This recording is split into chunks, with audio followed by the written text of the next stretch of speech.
அவரைக்காயில் vitamin பி1, இரும்புச்சத்து, copper, potassium, phosphorus உள்ளிட்ட பல சத்துகள் அடங்கியுள்ளன. நார்ச்சத்துக்கள் அதிகமாக உள்ளதால் இரத்தத்தில் உள்ள கொலஸ்ட்ரால் மற்றும் சர்க்கரை அளவுகளை கட்டுப்படுத்துகிறது. அவரையில் உள்ள கால்சியம் எலும்புகள் மற்றும் பற்களின் ஆரோக்கியத்திற்கு உதவுகிறது. அவரையில் எல்டோப்பா என்ற அமினோ அமிலம் அதிகமாக உள்ளது. இது அளிக்கும் சுவையானது மன அழுத்தத்தை போக்குகிறது. அவரைக்காயில் உள்ள இரும்புச்சத்து உடலில் இரத்த அணுக்கள் உற்பத்தியை அதிகரித்து ஆரோக்கியத்தை மேம்படுத்துகிறது. மலச்சிக்கல், வயிற்று பொறுமல் உள்ளவர்கள் அவரைக்காயை உணவில் சேர்த்து வந்தால் நல்ல பலன் தரும். அவரை விதைகளை வேக வைத்து சாப்பிட்டால் வாயு தொல்லை நீங்குவதோடு வயிற்று புண்ணையும் ஆற்றும்.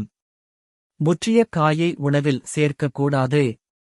அதற்கு பதிலாக சூப் செய்து குடிக்கலாம்.